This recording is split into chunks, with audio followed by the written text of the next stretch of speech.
Okay, we're back. How about our bells? We are back. Episode 21, Episode 21. Yeah. We're moving along nicely. Yeah.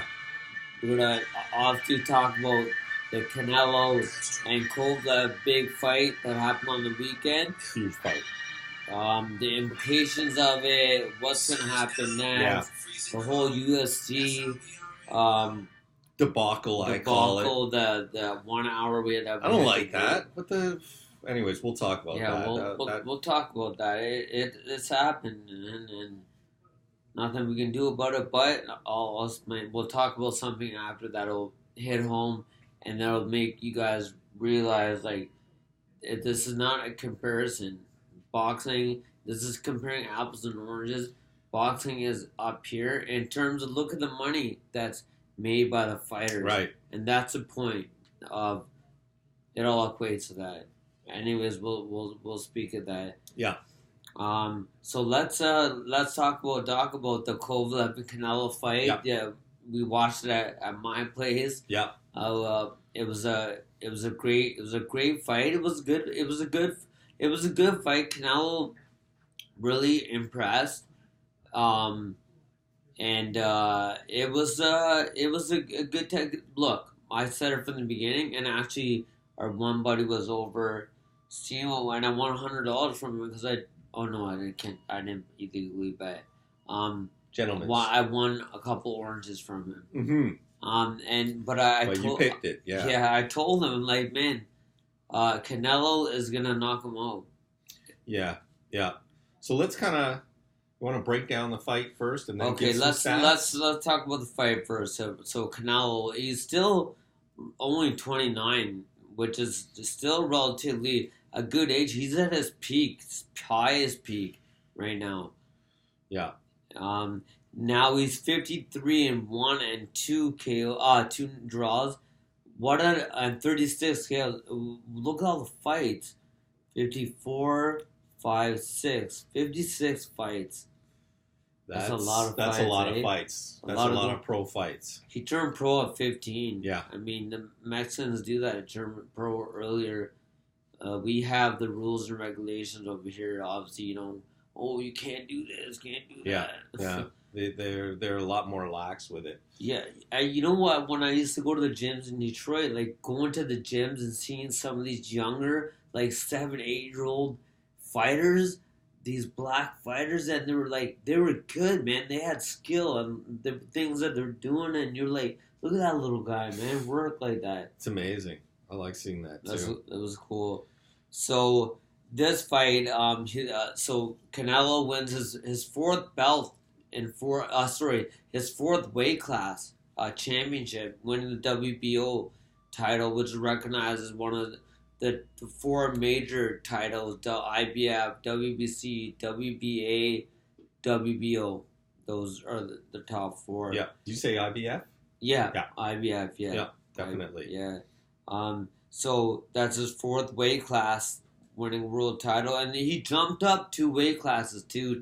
So we got to give him a lot of credit for that, and he's been getting a lot of praise for his win and the magnitude of it, and the stature of everything. Literally, physically, the stature of Kovalev compared to him at 6'1", Kovalev, and you got a 5'9", Canelo Alvarez. Julie Letterman, Dave Moretti.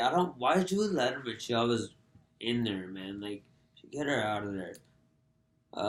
No comment, eh?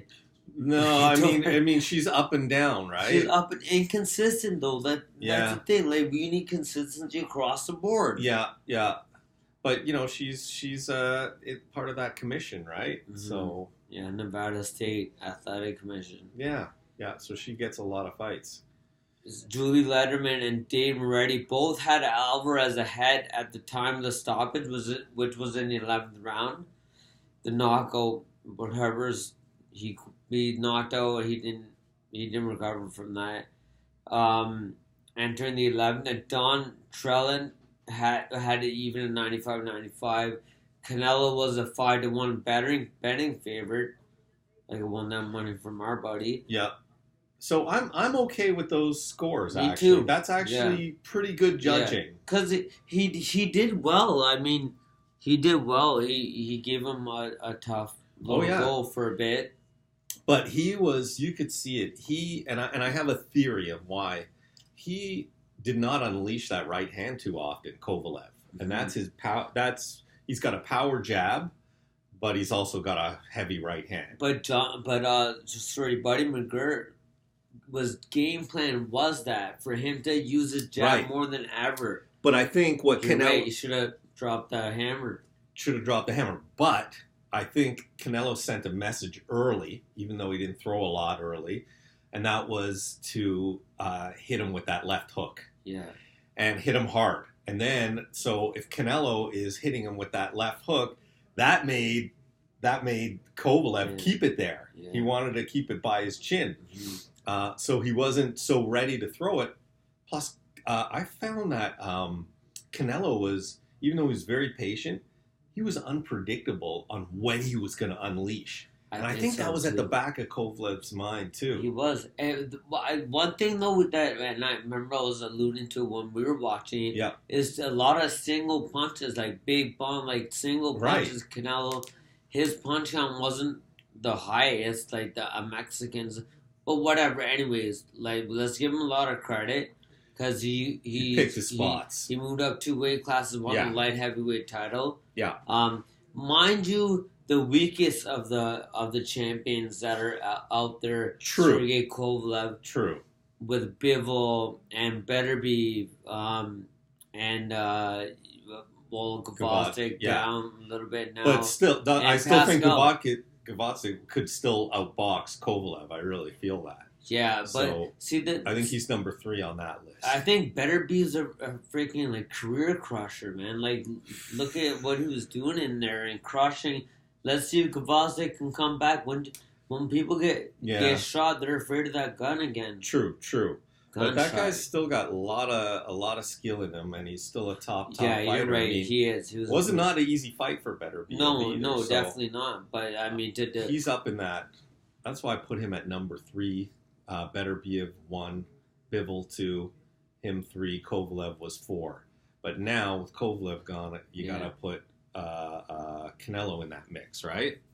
Yeah, but Canelo, But- what do you think? I don't think Canelo's going to stay at that weight class. There's too many killers. Too many killers, and if he wants to retain the belts, Mm-hmm. he's going to have to defend at 160 and 168. For sure. And you got killers at 168 and 160 now too. Yeah, I think he'll go down. We'll see. I think We'll so. see. The ball's in his court anyways. Oh man, to say the least. Like Yeah. he does what he wants now. He's a cash guy in boxing. Do you think he'll go the Remember, Mayweather was really smart in the way he picked his fights. Mhm. You know, choosing just the right opponent Very at the right smart about time. that. Do you think Canelo will? Hey, Doc, see how important matchmaking is in boxing? Wow. It's huge. Massive It's huge. matchmaking. Do you think Canelo will take a page out of Mayweather's playbook and also just choose that right opponent that's still a money, but not as much risk? No, let's hope not. I mean, there's no indication as right now that he's going that route. True. And he's a Mexican fighter, and this is not just a stereotype and a cliche. Yeah. Mexican fighters bring it, and it's known, and that's their style of fighting. The only reason I say that really is because of the number of fights he's had now. Yeah. It'd be a different conversation if he was still in the 40s or 30 fights. Right? Agreed. So now Agreed. he's up there. So are they going to be a little more choosy? Obviously, though, fighting twice a year is paying off for him. Yeah. Well, one thing is like people that are making that kind of money can afford to fight twice a year, once a year, like Mayweather did, whatever, have that one fight, because they're making that kind of money. But these fighters that have to fight more regularly and to make money and to keep afloat and whatever, they gotta fight until you get to that level where you're gonna start getting paydays that allow you to fight maybe once every 5 months or 6 months. Right. Like that. So what did they make again? What did Oh yeah, like they so 11 million was made by Kovalev and 35 million from Canelo, and that's Canelo 35 million on top of his $360. I think it was $5 million DAZN contract.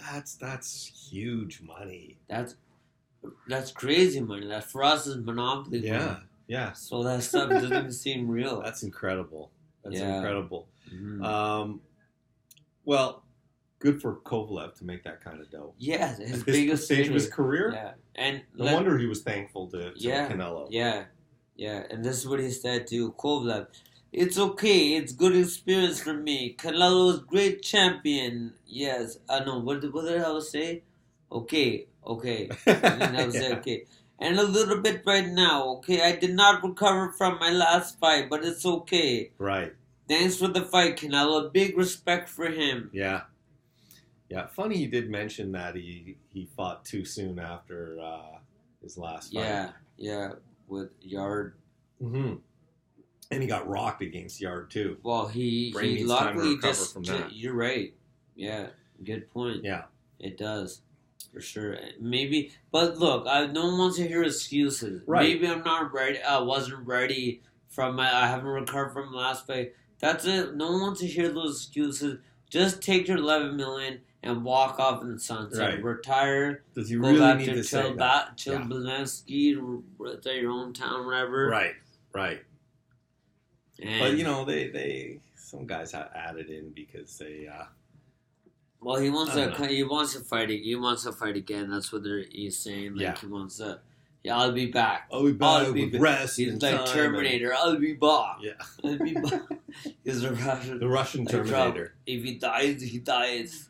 I'll kill him. Yeah. So anyway, this is what Canelo said, and I can't do a Canelo accent because he don't even speak English. He doesn't speak English. You can't do a Canelo. That's one accent. of those like Julio Cesar Chavez. He never learned English. No. These guys don't need. These Mexican stars don't need to learn English to cross over. Not when they're that big. No. Yeah, like Chavez never did, and Canelo, he don't really. He knows a few words and just starts giggling like, "I bought me." No, he's a super star. Like he's really at the top. He's the biggest in boxing. Oh man, he's the cash cow.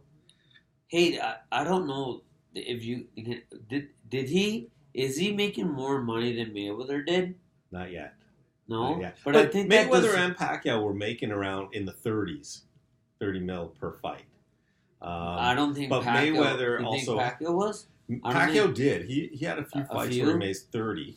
But Mayweather made that plus more. Yeah, plus he was always a co-promoter as well. Right. So he made points off of that. Yeah. Points off the pay-per-view. I mean, he's the $1 billion man. Okay. Anyway, So Canelo is saying the plan, and I like his what he's saying here. Is like the plan was overall patience. That's basically it. To have patience. We knew it was going to be 5 or 6 rounds, and it was going to take some time for me to get him. I'm in the new weight. I'm in the new division, and much credit to him. He's a great fighter, but we stuck to our game plan. Yeah. And that's exactly what he did. Absolutely. And that's not an easy thing when the success of your game plan is not that obvious. Yeah. Right? So, and it wasn't that, it's not like, okay, this is the game plan and, this is working. I'm dominating him. It was like, okay, he's winning some rounds, losing some rounds, but to have the confidence. And the confidence and the patience to stick to that amazing. Type of game plan. Knowing that will get him later on, that he would just have to be patient, like you said. Kovalev's a big puncher. He's a big, tall guy. Yeah, he's good but he don't got much. And Canelo kept going forward. Near the end, I mean, Ender's not a word. No, but I know what you mean. And Canelo kept going forward. He did. When you got to move backward, you use a lot more energy. Oh, you do. When you're on the defense, for sure. And I know you hate this fight. The Mayweather Conor McGregor fight. Yeah. But there's some things that remind me of that fight in this one, and that is how also Mayweather was really patient, taking shots, covering up, And then when it was time, he unleashed. He just when he got tired. He brought him into the deeper water and then made him drown. And I thought he did the same thing. Yeah. Brought him in Kovalev in the deep water. But I don't think he carried him the way Mayweather carried McGregor. Totally agree. Yeah. Totally agree. And Canelo did not carry Kovalev. No, it was just the game plan. There was rumors that not rumors, but Kovalev took a dive and this and that. Are you freaking kidding me? Why are people saying that? Like, the guy had it was a good performance. It was a good overall night, whatever, and let it be. It's hard to fake that. Yeah, and there's nothing that indicated to me once where I'm like, hey, that looks fake, or you know what I mean? And especially because, like, if somebody says, well, there's motivation because Golden Boy, wants their guy to win and blah, blah, blah. Well, there'd be bigger motivation to have Kovalev win or draw and then to have a rematch for big bucks. But that's why I don't think there's any foul play here. This was just a beautiful fight with a great fighter, Canelo. Yeah. Pound for pound now? Like, I was reading Dan Raphael, and he's one person I respect. He's a boxing writer. Guy, yeah. He speaks like the truth. He's saying Canelo takes the top spot after his victory, and it was a no-brainer for him to put him in. I think he had Terence Crawford number 1. Yeah. And then number 2, Lomachenko. Yeah. And I actually agree with that because now, in order to get back up as high as Canelo, the other guys have to fight champions. Right. One thing I don't want to tarnish the Canelo's victory and everything, but always something that foul smell always lingers in the air, and it's not this. Is not I know. This is not your It's armpit. not my smell. No, this is the clenbuterol test that he failed, and he had the field test and he was suspended by Nevada State Athletic Commission for 6 months. We can't forget that. We can't sweep that under the rug. Golovkin had a very hard time with that, calling him out on it, and they had so much bad blood because the tainted meat or whatever. Yep. But he's getting tested again. He must have been tested again. I'm sure. But, I mean, I'm sure he has. So if nothing comes up with this last fight and testing, everything's fine, are you going to let it go? No, you could, if you have a record on your record, that's always going to be there. If you did time in jail or whatever, that's going to be on your record. Yeah, but that doesn't mean you're going to continue to commit crimes. No, you're... And that doesn't mean Canelo's going to... But you're right, but he did commit it. He did. He did. I can't... That's why I'm not a big Canelo fan. I'm just, whatever, I'll just see him, but I don't... Fair enough. I don't really care for him that much, but I respect him, if you know what I mean. I know what you mean. I know. It gives you a bit of just a little bit of salty aftertaste. Yeah, exactly. Actually, that sounds bad. You took it there. How do you know it's salty? I don't. You heard. I'm happily married. Oh, 25 years to next year. Next year, you can have a nice little party. We're gonna do something. Yeah. Nice. Don't worry, you might be invited to cater. Okay, cater. I'll have a little on my arm. Well, that food you guys had at your place Saturday night, that was awesome. Yeah. So, you could. You could cater. Okay. Well, that's my wife. So. Shout out to your wife. Okay, man. She's awesome. Her. So the one thing. Let's discuss a little bit, and that's the fight with Canelo and Kovalev. How there was a delay. The fight was supposed to start at 12 o'clock, but then the executives of DAZN decided, and DAZN, the network, decided, because ultimately they're the ones that are paying Canelo his whatever he's making. That's all coming from DAZN and stuff, mostly, right? Yeah. So, So DAZN said, let's wait for the UFC fight to commence, and then finish, and then we'll put on the Canelo will come on and fight. So that's what they did. So literally, they were in their dressing rooms, laying down, sleeping, One looks like you when you spar me horizontal like this. and and so then people are saying like MMA fans like boxing has lost. MMA look, that's a big win for them. And to be honest, I was like, wow, we did this because of MMA, the MMA fight in New York, and this is Las Vegas, and Canelo is the biggest draw in boxing. I guess apparently Oscar De La Hoya and DAZN, they didn't want, mostly DAZN didn't want confliction. So anyways, they played the UFC fights during that I remember that time hour, period at the MGM Grand, and people would watch it. Or I don't were know. forced to watch it. I forced to watch. The thing is, if you paid for the Canelo, I don't think boxing fans and a lot of fans are going to go, oh, there's the Canelo fight, but there's which one do I pay for? Yeah. If you've already paid for the Canelo, which came on first, you're not going to suddenly go away from it and to watch the MMA fight. Yeah, you're going to pick one or the other. Right, or you'll pay both. But no one really wants to pay nobody's both. going to pay both. They're not. No. It's not cheap. You're spending over $130 or whatever. Mm-hmm. So I don't think it was necessary at all. And I hope they don't do that again. Because then suddenly the MMA, and you know me, I like MMA. Yeah. But suddenly they puff up their chest like it was some great victory a win for them. A win for them. It's not a win. It's not. It doesn't affect the price of milk at the end of the day. So no, you're right. I like that one. Thank you. So this is what Paulie Malignaggi says, and Paulie Malignaggi, we respect him a lot. He's brilliant. Yeah. He's very well spoken. He's awesome to listen to. He gives great insight. Yeah. Love to listen to him talk. Yeah.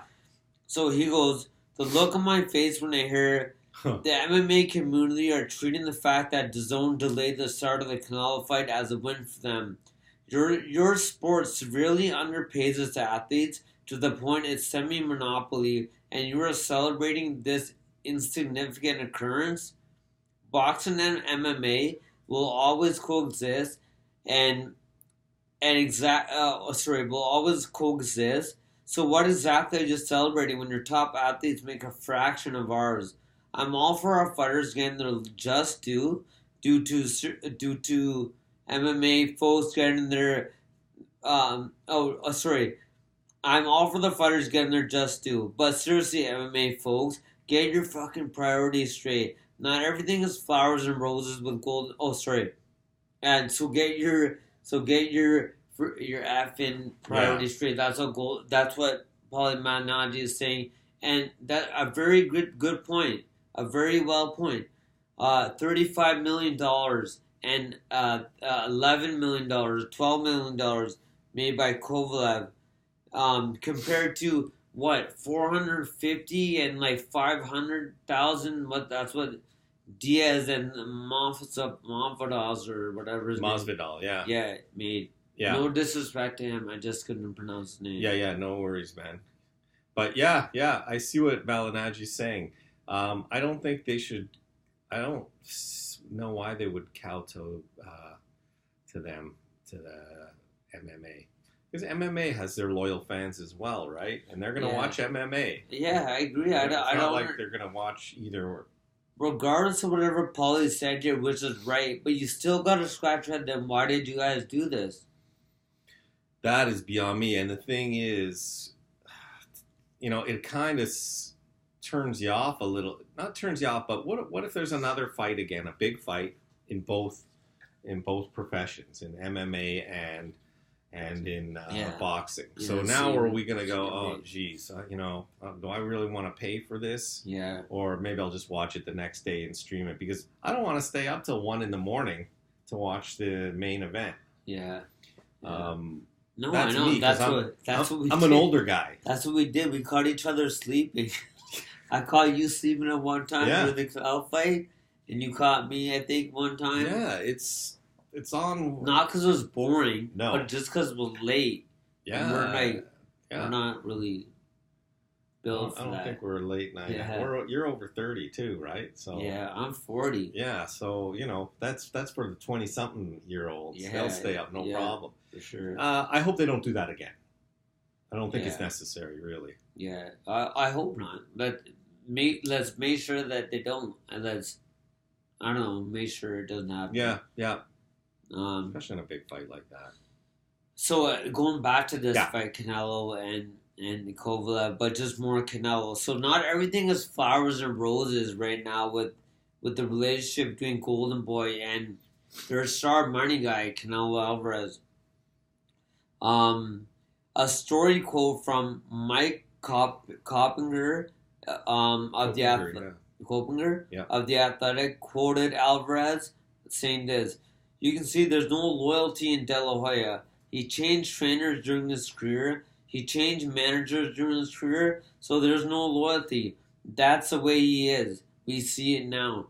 So what Alvarez is basically like talking about and fired up about is it all started with Alvarez being stripped of the IBF belt, and that's because Golden Boy were unable to make a deal for the IBF mandatory challenge with Sergey Derevyanchenko. Derevyanchenko,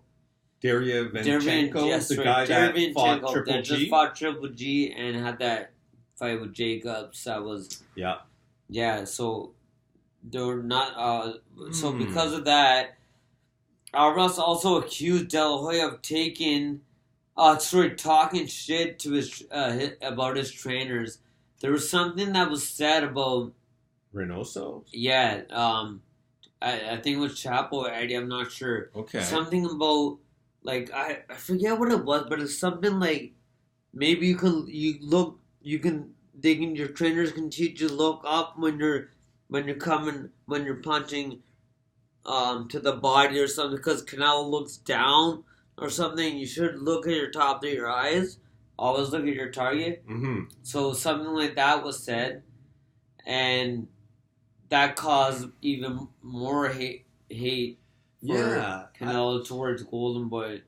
Yeah, it's such a weird situation because if they're gonna trash talk each other, they should do it in private, not in public, and then sort it out in private. Mm-hmm. And with Golden Boy, De La Hoya saying anything negative about Reynoso, that's ridiculous because look at the success. Yeah. That look what money's bringing you. He guys. He should be keeping his mouth shut. Yeah. Because his product is good. Yeah.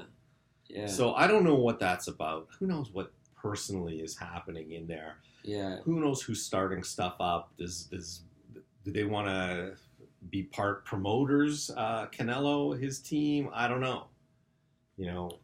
Yeah, he's saying that like he believes Golden Boy pocketed extra money from the DAZN deal that he signed as well.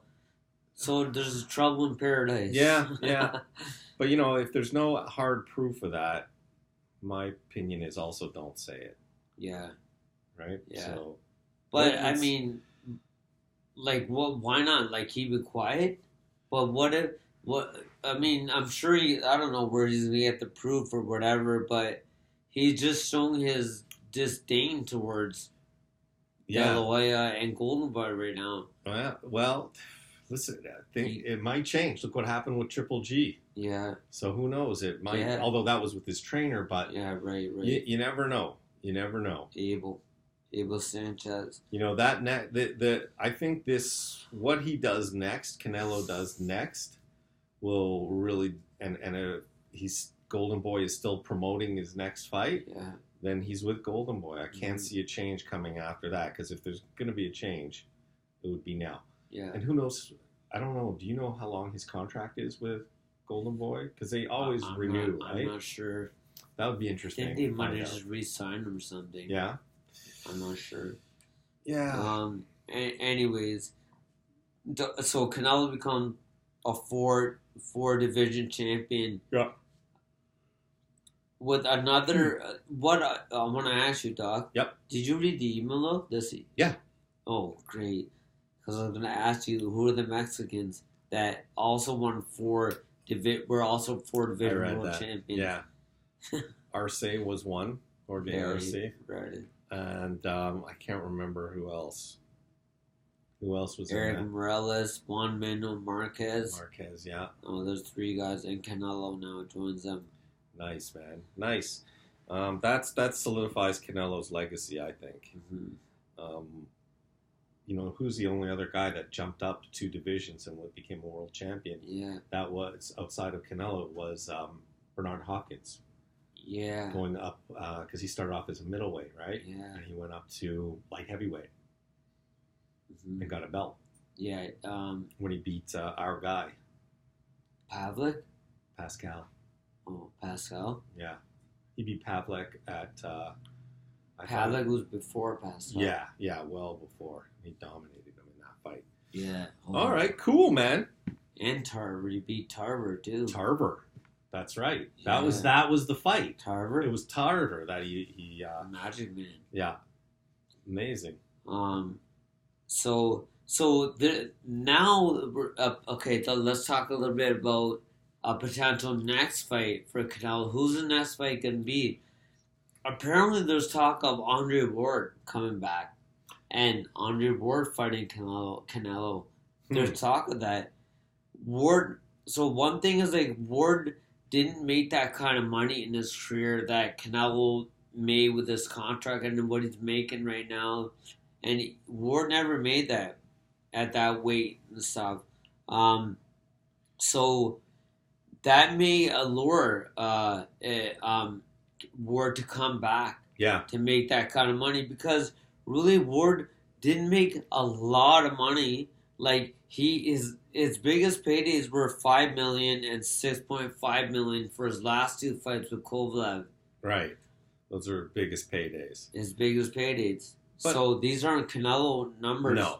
No. I mean, that would be a huge fight. It would. But the one thing, he's 35. Yeah. What weight? I'm sure it'd be light heavyweight if he stays there. But I don't know. No, wait. Ward is not a light. Well, Ward, he did fight at light heavyweight. Yeah, at the end, right? At the end, yeah. Yeah, with Kovalev. With Kovalev. Yeah. Would he go down to 168? And then would Canelo fight him at 168? Yeah. I don't know. Those. Yeah. It's interesting. It's interesting.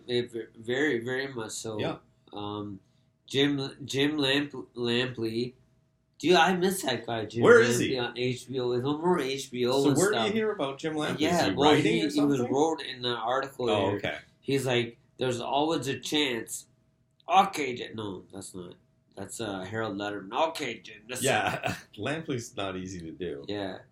Jim Lampley, who shared broadcasting duties on HBO with Andre Ward. He goes, whoever stayed retired at his age, 35, without making Canelo type money, didn't even make GGG type money. Odds favor him coming back. I'd like to hear it from Ward himself. That's what I want to. I was looking for that. I'm like, let's hear it from the horse. Did you find any interviews? No. Anybody asking him? We should find out his phone number and call him up. We'll call him up in Oakland. Yeah. Wow, that would be an interesting fight. Yeah, it would. And with Ward's skill, man. Yeah, he was so skillful. But one thing they were talking about as well too, and Lampley, is that if Ward did come back, it's not like it's like a Oscar De La Hoya or one of these other fighters that used to like do like party and then do like drugs and mess up their bodies and drink and whatever. Clean living for Ward has been like that since day one. Yeah, looks like he's put on a little bit of weight, but he's a pro. He would be able to lose that no problem. Yeah, for sure. Yeah, that would be interesting. Yeah. Otherwise, he goes back to, he's got to defend his belts, Canelo at 160 and 168. Yeah. And you've got a few monsters there, too. You got Charlo. Mm-hmm. You got Andrade at 168. You know who we didn't talk about, who's come into play now? At 175 is Gilberto Ramirez. Right. We haven't really talked about him. No, he's only had one or two. He's got a lot of fights away. Yeah, but only a couple at 175, either one or he two. Just moved up from 68. So he needs a few more fights at 175. and he'll build up to some of these big guys. Yeah. But I love the way he fights. Yeah, just a nonstop, big, tall Mexican. Big, tall, long reach as well. That's like a nightmare, man, having a guy like that in front of you that nonstop. You're trying to play footsies with me? No, I'm not trying. Oh. I'm successfully doing it. Great success. I like it very much. Okay, so let's move on. Yeah. Let's talk a little bit about Donaire, who's 40-5 with 26 KOs. Yeah. And 37 years old, and there's a reason why I'm talking about the age. Versus Inoue, 18-0, 16 KOs, 26 years old, for the Ali Trophy as part of the finals of that tournament we talked about last time, the World Boxing Super Series. But this is the bantamweight division. Right. That's my weight class. Yeah. Not anymore, but it was. Yeah, you're way up from there. Yeah, but all muscle. Like, you tell? Like, my doctor is like... it's honeymoon muscle. No, my doctor's like, there's something stuck here, Andrew. I'm like, yeah, I know. It's like, it feels like a rock. I'm like, yeah, it is a rock. I'm glad to see you still have that boxer's confidence and swag. For show. Yeah, so... go on. So in front of 20,000 people in Japan. Yeah. This one good question: could we see a Buster Douglas, Mike Tyson type of event where that 25-1 underdog Buster Douglas had the fight of his life against undefeated, indestructible, one of the best fighters of all time, indestructible? I'm ferocious. I eat the children. That's a good that's a good question. So, I mean, Donaire is not the same fighter he was. What was it in 2016? He was Fighter of the Year, voted Fighter of the Year. I think so. Until he met Rigondo in the ring. Yeah, and he got schooled by. Yeah, and he hasn't been the same. So let's talk about that bantam tournament. So he fought in the semifinals. He fought Ryan Burnett, right, out of England. Yeah. Who is a superb fighter. And I thought, as I was watching it, I mean, Donaire had his moments, but Burnett was winning that fight. Yeah. And he's a good fighter, Ryan Burnett. And he had to stop because of his back, right? And so he couldn't go on anymore. It was real good sportsmanship in that fight, too. But so he had to retire from that fight. Oh, here's my patient. And we're going to have to pause it for a sec, guys. So Donaire didn't necessarily win that fight to be there, right? Disqualification. Hey, Avi. So we're going to pause for 1 sec, okay? Pause. You got it. Boop. We'll add a segment in there.